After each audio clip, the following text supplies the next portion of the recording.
going to what you said, I think for just daily operations, during the experiment phase, etc., I think the buddy list is probably going to be the way to go. And then, whoever the control operator is will have to be able to turn that buddy list off for an emergency, so that way it can be more open, or maybe vice versa, have a different buddy list. Something. There's actually a slightly. I mean, you could do that in addition. Right. What I plan to do for the part of the network that I manage is I'm gonna walk the line down the middle of this encryption thing. There are people who say no encryption, no way, never under Part 97.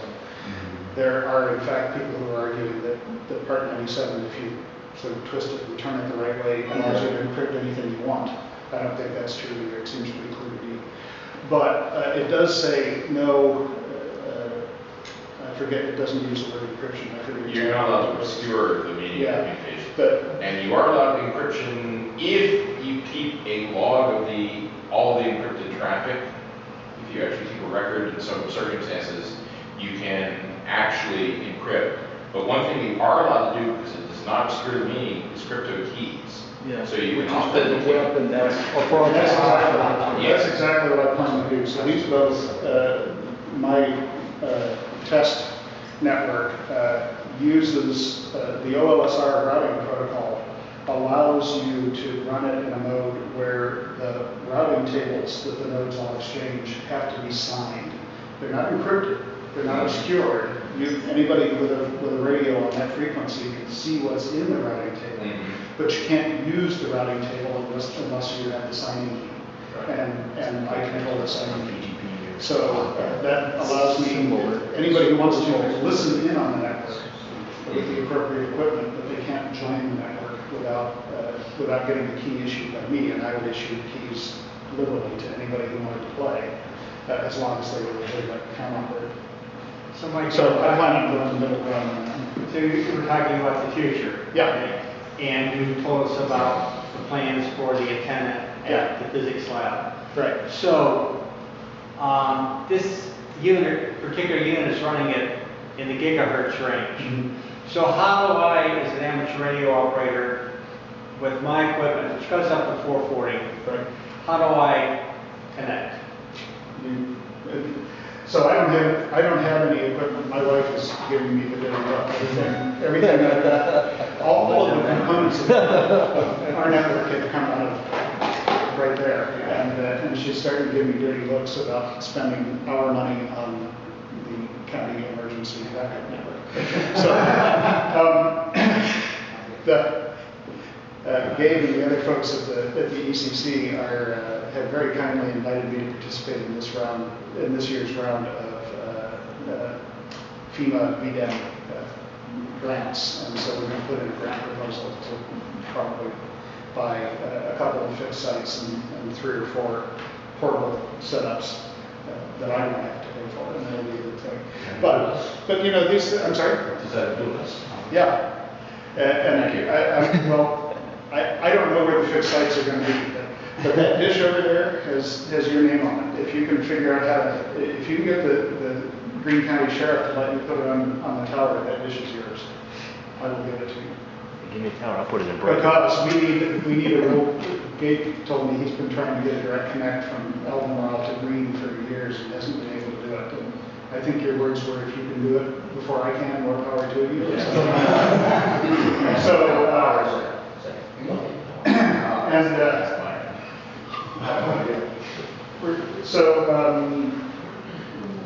There's a piece of software called Radio Mobile. It's free. It was written by a guy in France. It's all wonderful. Produces software like that. Runs on Windows.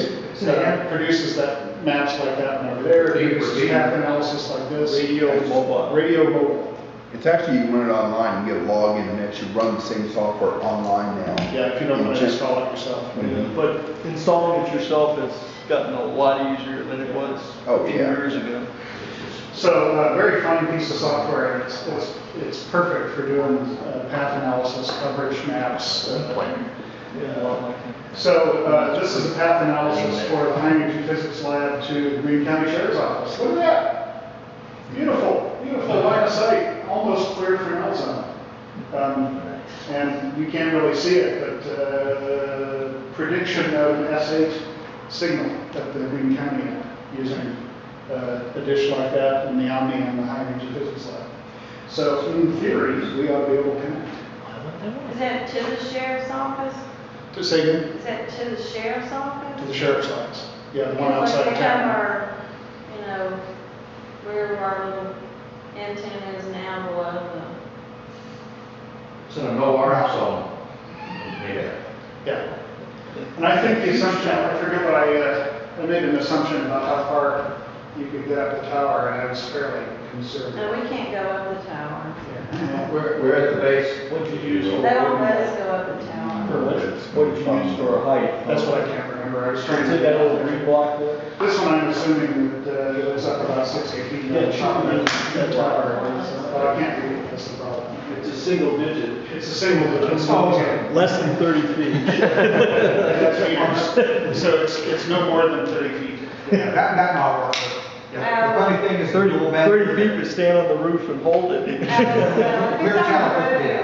that's fine, because we can't go up their tower at the sheriff's office. Yeah, Clear Channel put the dual banner Bill up will tell you there. that. Yeah, and they put it, they put the dual banner where about this much of it is above the roof line.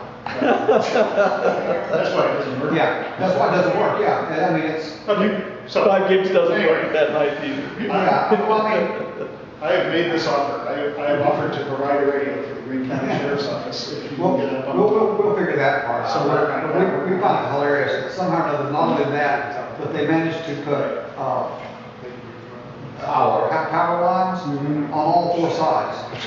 And, What's across the street? Anything? Is there a building nearby? yeah, private property. Okay, these are small antennas. Yeah, sometimes So anyway, I'm gonna blow through this real quick. I want the green folks talk about their backup stuff, which is very exciting. Bucks Elbow, which is a really important site for us, one of the main sites for the county 800 megahertz systems at Bucks. So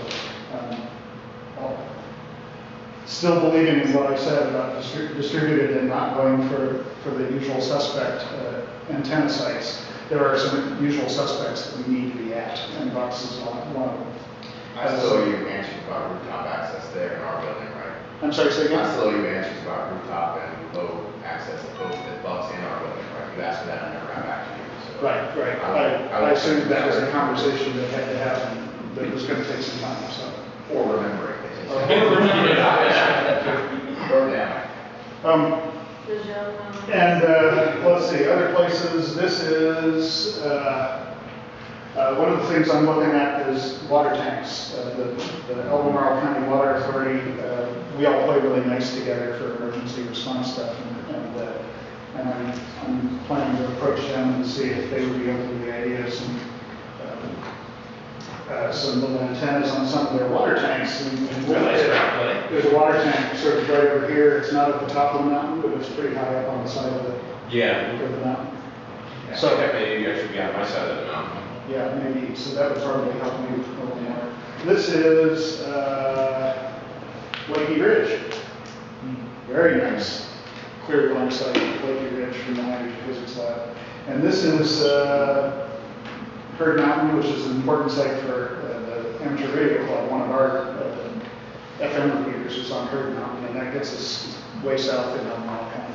So then the individual mobile users and home users would communicate with one of those possible 4 or 5 sites. Yeah, these are all fairly underground. These sites are all fairly underground.